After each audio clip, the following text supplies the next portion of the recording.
안녕하세요. 저는 30대이고 회사를 다니고 있는 평범한 여성입니다. 이 한 줄을 쓰는데 어떻게 써야 할지 지웠다 썼다를 무한 반복했네요. 그만큼 글재주가 없는데 과연 제 사연을 잘 녹여낼 수 있을지 모르겠지만 노력해서 잘 들려드리도록 해보겠습니다. 원래 저는 경기도 광주에서 살았어요. 부모님은 저 어려서 이혼하셨고 이혼하시면서 아빠가 언니를 데리고 가셨고 저는 엄마랑 살게 되었죠. 워낙 어릴 때라 솔직히 언니랑 아빠가 기억에도 없습니다. 한마디로 있기는 하나 세상에 저랑 엄마 말고는 서로에게 가족이 없는 셈 치고 그렇게 살았어요. 광주는 제게는 너무 따뜻한 기억이 많고 떠올리면 뭉클한 곳입니다.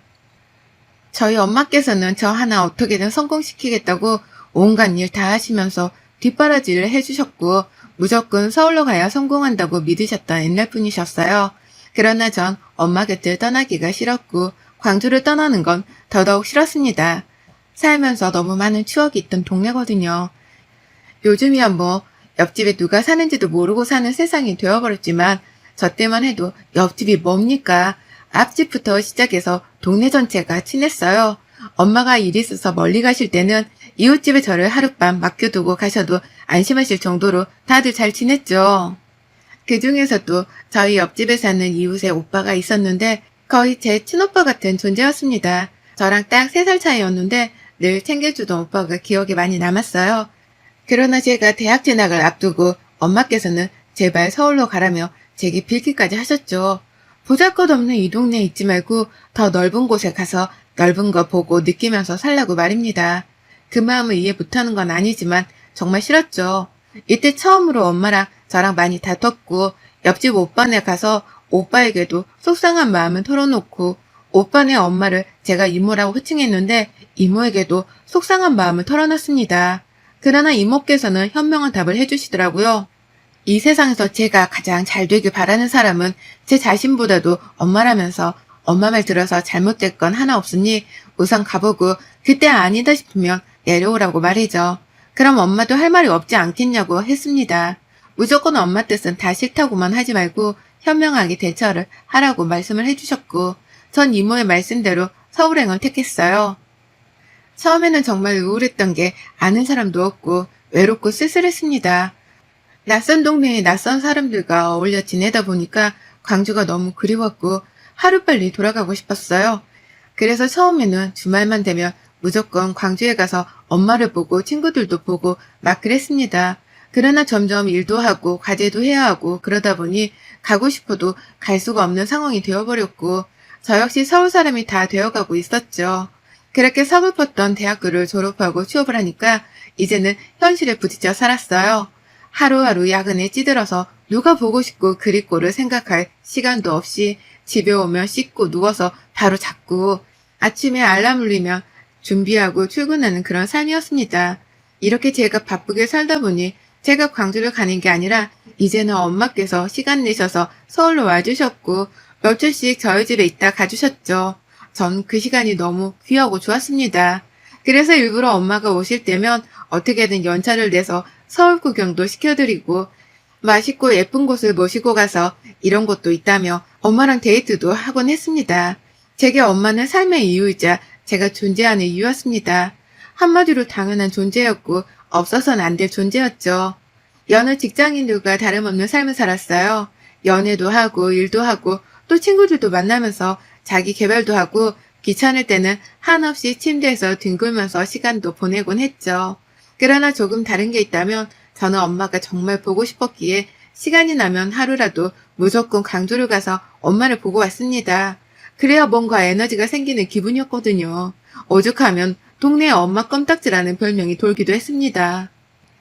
다 큰 딸내미가 아직도 저렇게 껌딱지냐면서 부럽다고들 하셨죠. 이렇게 말씀하시는 데는 다 이유가 있는 게 어릴 때 함께 놀던 제 또래 친구들은 다 어디로 이사를 가거나 저처럼 타지로 가버리곤 거의 안 오더라고요. 여러 사정이 있겠지만 명절이나 그럴 때는 좀 오지 싶었습니다. 보고 싶고 어떻게 사는지 다들 궁금하니 말이죠. 얼떨결에 급히 올라가면서 연락이 끊긴 친구들이 한둘이 아니라서 굉장히 아쉬움이 많았어요. 그래서 괜히 그 집에 안 사는 거 알면서도 한 번씩 친구들이 살았던 집을 쑥 둘러보기도 했습니다. 혹시라도 이곳에 오면 그 집에 들리진 않을까 싶어서 말이죠.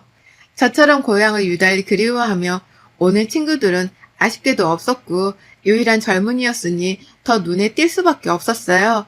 그렇게 엄마와 시간도 보내고 제 삶도 바쁘게 살던 중 하루는 이날은 유난히도 비가 많이 와서 제가 아침부터 기분이 안 좋았습니다. 축축하고 습하고 찝찝해 불쾌한 기분으로 출근을 했고 내내 뭔가 심술이 잔뜩 나 있는 상태로 업무를 했죠.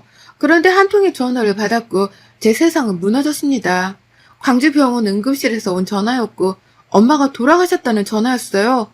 우선 빨리 가야 하는 거 저도 잘 알고 있지만 도저히 운전을 해서 갈 자신이 없어서 무작정 택시를 타고 광주로 가는 내내 꺼이꺼이 울었습니다.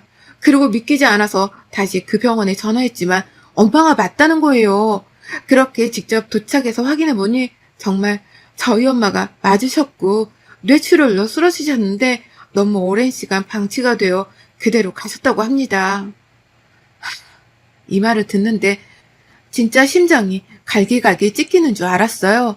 누군가, 아니 제가 곁에만 있었다면 바로 병원에만 왔어도 충분히 수술하고 살 수 있던 건데 아무도 발견하지 못해서 엄마가 가셨다는 사실을 믿을 수 없었죠. 모든 게 제 탓 같았고 하필 이날 엄마에게 온 부재중 전화를 제가 받는데 오전에 내린 비 때문에 내내 기분이 안 좋아서 조금 있다 점심에 해야겠다 하고 무시했거든요. 제 나름대로의 퉁명스럽게 전화를 받으면 걱정하실까봐 그런 건데 그때 그 전화가 마지막 전화였다는 게 어쩌면 도움을 청하는 전화였을지도 모른다고 생각을 하니 제 자신을 정말 용서할 수 없었습니다. 아니 대체 이걸 어떻게 용서할 수 있겠어요? 엄마를 보며 오열을 하다 기억이 없고 눈을 떠보니 제가 실세를 했답니다. 그리고 엄마를 찾으니 이미 장례식이 준비가 되고 있었죠. 외가 식구들이 오셔서 이게 무슨 일이냐며 저를 붙잡고 오열을 하시는데도 인정할 수 없었고 이모와 한참을 끌어안고 울었습니다. 저는 엄마가 없으면 이 세상에 혼자거든요. 그리고 제가 엄마를 그렇게 보냈으니 울 자격도 없겠더라고요. 그렇게 겨우겨우 장례식을 보내고 중간에 또 실신을 했던 저는 자격도 없지만 슬픔에 잠겨 퇴사까지 했습니다. 정상적으로 생활을 할 수가 없었거든요. 서울에서 혼자 그렇게 지내는데 여기서도 더 이상 있기가 싫었습니다. 과감한 결정일 수 있지만 다 필요 없이 저는 엄마랑 살던 우리 집으로 가고 싶었어요. 그래서 서울에서의 모든 것들을 싹 다 정리하고 광주로 내려가서 엄마랑 함께 살던 우리 집, 바로 그 집에 들어가서 살게 되었습니다. 얼마 전에 왔을 때처럼 모든 게 다 그대로 있고 변한 건 하나도 없는데 엄마만 없더라고요. 그렇게 그곳에서 전 꽤 오랜 시간을 아파하며 지냈습니다. 그런데 누군가 갑자기 저희 집 초인종을 누르더라고요. 아무도 만나기 싫어서 집에 없는 척을 했는데 갑자기 현관너머로 소리가 들렸죠. 주연아, 나 동안 오빠야. 너 여기 왔다고 들었는데 안에 있지? 너 괜찮아? 문 좀 열어줘봐. 순간 번뜩였습니다. 동안 오빠라면 어린 시절 내내 저희 옆집에 살던 그 친오빠 같던 오빠인데 하루아침에 이사를 가버리면서 소식이 끊겼던 사람인데 어떻게 여길 왔을까 싶었고 너무 반가운 거예요. 그래서 전 바로 달려나가 문을 열어줬습니다. 뭐야? 여길 어떻게 온 거야? 너 괜찮아? 소식 듣고 왔어. 이쪽으로 이사 왔다며. 사실 나도 며칠 전에 다시 왔는데 참 신기하네. 뭐라고? 오빠도 이쪽으로 왔다고? 오빠는 왜? 얘기하자면 긴데 너 밥도 안 먹었지? 뭐 나도 밥은 안 땡기지만 억지로 술 먹을 겸 안주 좀 먹으면서 얘기할까? 오랜만에 만난 옆집 오빠와 술을 한잔하게 되었습니다. 그리고 대체 어떻게 된 영문인지에 대해 들을 수 있었어요. 저야 뭐 제가 이곳에 온 사실을 동네 사람들은 다 알고 있었고 이유를 굳이 말하지 않아도 다 알기에 설명할 것도 없었죠. 그러나 이 오빠는 대체 그때 왜 갑자기 이사를 갔고 지금은 왜 이곳으로 다시 온 건지가 너무 궁금했습니다. 제가 이때 제대로 먹지도 않고 잠도 못 자는 상황이었지만 어린 시절 너무 잘 따르던 사람을 만나니 반가운 마음에 웃음도 나고 잠시나마 엄마를 잃은 슬픔을 잊을 수 있었어요. 술을 한잔하며 대화를 나눴습니다. 대체 어떻게 된 거야? 난 무엇보다 하루아침에 갑자기 왜 떠난 건지 그게 제일 물어보고 싶어. 그때 얼마나 내가 속상했는 줄 알아? 말이라도 해주지. 대체 무슨 일이 있던 거야? 너도 대충은 알았겠지만 우리 아빠랑 엄마 사이 안 좋았잖아. 근데 그때 아빠가 사고를 또 치셔서 엄마랑 내가 도망치듯 하루아침에 떠난 거야. 빚쟁이들이 쳐들어올 걸 미리 알았거든. 아마 계속 집에 사람들이 찾아왔을 건데 몰라? 뭐? 누가 여기 오빠 사냐고 물어본 것 같긴 한데 잘 기억은 안 나네? 그런 일이 있었구나. 그래서 그 뒤로는 잘 산 거야? 근데 왜 혼자 돌아온 거야? 엄마 돌아가셨어. 암으로. 그렇게 보내고 나니까 여기만큼 좋은 기억이 있던 곳이 없더라고. 여기 떠나고서 내 삶은 늘 떠돌이 신세, 도망자 신세였거든. 엄마랑 나랑 그래서 이제라도 편하게 살고 싶어서 왔지. 근데 동네 사람들이 네가 왔다는 거야.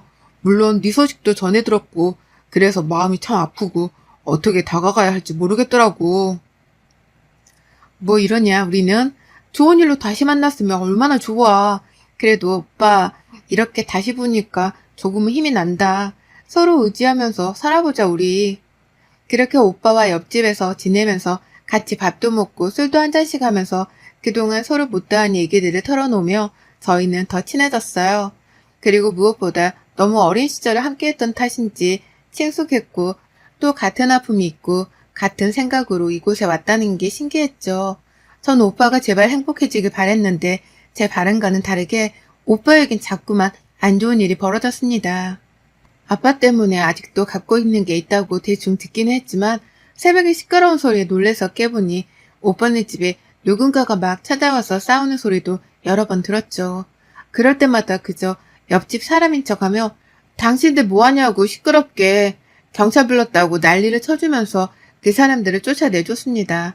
그래도 늘 고맙다며 밝게 웃어주던 사람이었는데 어느 날은 밤 10시쯤에 저희 집에 찾아와서 주저앉아서 우는 거예요. 너무 놀라서 무슨 일이냐고 막 물었습니다. 오빠 왜 그래? 대체 무슨 일이야? 주연아, 사실은 나 못 버티겠어. 너무 힘들어. 그냥 딱 저 집 팔면 다 갚고 끝나는데 그럼 내가 땡전 한 푼 없어지거든. 그냥 진짜 떠돌면서 다시 살까 싶다. 도저히 이렇게는 못 살겠어. 도대체 왜 아빠란 사람은 나를 낳아서 이런 고통만 주는 걸까? 오빠 괜찮아. 진정해봐. 할 만큼 했고 나 진짜 더 이상은 이렇게 못 살겠다. 아니 그냥 미안해 오빠가. 지연아 너라도 꼭 잘 살아? 오빠 나약한 소리 하지 마. 진짜 왜 그래? 이날 오빠는 맨정신에 오열을 하며 거의 마지막 인사를 하듯 제게 말을 했고 전 너무 무서웠습니다. 그리고 결국 한참을 대화하던 끝에 우선은 그 집을 팔고 남은 빚을 모두 갚으라고 했어요. 그리고 일을 하면서 어느 정도 월세집이라도 구할 때까지는 저희 집 남는 방에서 지내라고 했습니다. 오갈 곳이 없고 정말 생사가 오고 가는 이 마당에 무슨 선택을 하겠습니까? 결국 그 사람은 제 말에 정말 고맙고 미안하다며 그렇게 하기로 했고 저희 집에 얹혀 사는 대신에 제가 불편하지 않도록 최대한 조심하겠다고 했죠. 돈도 없고 먹으기도 바쁠 텐데 겨우 10만 원, 12만 원 이런 식으로 생활에 보탬이 되고 싶다면서 조금씩 제게 돈을 쥐어줬고 처음에는 거부를 했지만 그거라도 받아야 이 사람이 마음이 편하겠다 싶어서 그냥 받았습니다. 어차피 둘 다 일을 하고 있었기 때문에 딱히 저녁 시간 말고는 마주치는 시간도 없었고 특히 오빠는 저보다 퇴근 시간이 늦어서 하루 종일 못 보는 날도 많았어요. 또 생각보다 그렇게 불편하지 않았습니다. 어렸을 때는 늘 저를 지켜주던 사람인데 이번에야말로 제가 보답을 하는구나. 저는 딱 이렇게 생각을 했고 어차피 혼자 있으면 엄마 생각이 나서 매일 울고 우울하기만 했는데 누군가 있기라도 하니까 그러지도 않아서 저도 오히려 좋았습니다. 근데 한 집에서 그렇게 살고 서로 매일 보살피고 걱정하고 보듬다 보니까 감정이라는 게 생겨나 버렸어요. 사랑이라고도 하죠. 처음에는 이런 감정이 생겼을 때 이 좋은 관계를 잃을까봐 두려워서 숨기고 감추려고 노력했지만 어디 사람 마음이란 게 쉽게 감춰지나요? 결국 저희는 서로가 서로의 마음이 어떤지를 알아차렸고 인정한 후 연애를 하게 되었습니다. 그 뒤부터는 웃는 날이 더욱 많아졌어요. 외롭기만 하고 아픈 저희 두 사람에게도 행복이 찾아온 거죠. 워낙 저희 엄마도 좋아했던 사람이라서 아마 하늘에서 보면 이 만남을 보고 좋아하실 거라고 생각했고 어쩌면 엄마가 보내주신 건 아닐까 싶기도 했습니다. 연애를 했지만 솔직히 같이 살고 있으니 결혼한 것과 다름이 없었고 저희는 적당히 연애를 하다 아예 결혼을 해버렸어요. 동네 분들에게 정말 많은 축하를 받았고 평범하게 남들처럼 가정을 꾸리며 살았습니다. 다만 결혼하고 혼인신고를 한 후 남편은 달라졌어요. 그 전까지는 전혀 그런 모습이 보이지 않았는데 불성실한 모습을 보이기 시작했죠. 어느 날 갑자기 제게 그러더라고요. 나 진짜 열받아 죽겠어. 왜? 무슨 일 있어? 아니 글쎄 나를 해고했다니까. 요즘 세상이 어떤 세상인데 사람을 함부로 잘라? 나 이거 그냥 못 넘어가. 뭐? 아니 해고 사유가 뭔데? 내가 팀장이랑 대화하다 말대답을 좀 했거든. 그렇다고 자르는 거 너무 어이없지 않아? 이거 인터넷에 올려서 사람들한테 욕 제대로 먹게 할 거야. 어머, 그건 너무 심했다. 정말로. 말대답을 어떻게 했길래 사람을 하루아침에 잘라? 세상에. 그럼 어떻게? 재취업도 쉽지 않을 건데. 재취업을 내가 못하겠어? 취업이야 할 수 있는데. 열받으니까 그렇지. 아, 물론 그렇지만 우선 진정하고 천천히 알아보면서 다시 자리 구해봐야지 뭐. 하루아침에 저런 사유로 해고를 당했다며 너무 분해했던 남편이었고 전 믿었습니다. 그리고 그 다음날부터 남편은 정말 회사를 나가지 않았고 백수 생활이 시작되었죠. 그게 하루 이틀이 지나고 2달이 지나니 저도 이제 슬슬 화가 나기 시작했어요.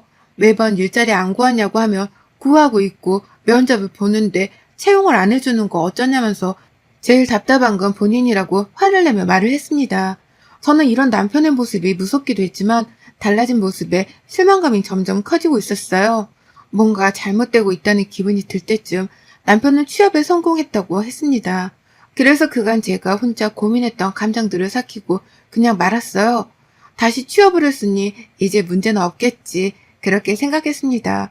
그러나 그건 제 착각이었고 남편은 제 취업을 어렵게 해놓고 일주일 만에 또 퇴사를 했죠. 대체 이번엔 이유가 뭐냐고 따져 물었지만 본인이 알아서 한다며 오히려 언성을 높이더라고요. 이런 일이 무한 반복이 되었고 이어 남편은 저 몰래 제 카드까지 몰래 빼서 쓰는 만행을 저지르다 걸리곤 했죠. 한마디로 그냥 망나니의 모습을 보여줬습니다. 매일같이 다투던 찰나에 한 여자가 저를 찾아왔어요. 딱 봐도 쎄한 느낌이었던 그 여자는 제게 말했죠. 김동원 씨 와이프 맞죠? 네, 누구세요? 복잡하고 충격적인 얘기니까 놀라지 말고 듣고, 아, 혹시 그쪽도 뭐 임신했어요? 아니요, 말씀하세요. 그 자식 완전 구제불능이야. 그 자식 애만 지금 3명이고 애 엄마는 다 달라요. 아, 저는 전부인이에요. 아마 그쪽한테는 초혼이라고 했을 건데 아니고요. 불쌍한 척하다 결혼하니까 백수지라고 양아치짓 하죠. 그러다 돈 다 들고 날라요. 그 자식. 그렇게 전 당했고 전 재산 다 들고 날라서 그 자식 잡으라고 여지껏 찾고 있는 거고요. 네? 그게 무슨 소리예요? 말은 그대로예요. 그쪽은 돈으로 아직 피해 덜 본 거면 당장 지금 빨리 카드 비밀번호고 뭐고 싹 다 바꿔요. 그 자식 얼마나 교묘한데 애 엄마인 그 3명도 오라고 했으니까 곧 올 거예요. 그렇게 전 황당한 얘기를 들었고 그 애엄마들이라는 세 여자와도 대화를 했습니다. 모두 남편에게 당한 피해자들이었고 수법은 저에게 접근했던 방식과 동일했죠. 전 이 사람을 용서할 수 없었고 무엇보다 이 피해 여성분들도 저와 같이 이를 갈고 있었습니다. 결국 웃기지만 저희 총 5명의 여자들은 손을 잡고 남편놈을 벼랑 끝으로 내몰기로 했어요. 피해 액수가 가장 컸던 전부인이란 여자는 거의 이를 갈고 있었는지 별걸 다 알아봤었고 그 덕분에 저희가 딱히 알아볼 것도 없었습니다. 다만 저희 말고도 금전 피해를 받은 선량한 분들이 더 있다는 걸 알았고 그분들에게도 이놈이 어디 있다는 것을 알려드렸죠. 대신 약속된 시간과 장소에 와달라고 했습니다. 왜냐면 현재 남편은 저와 함께 저희 엄마 집에서 살고 있기 때문에 이 집을 초토화시킬 수는 없었으니 말이죠. 전 머리를 굴렸습니다. 남편에게는 이사를 가자고 했고 이제 이곳에서 살고 싶지 않다고 했어요.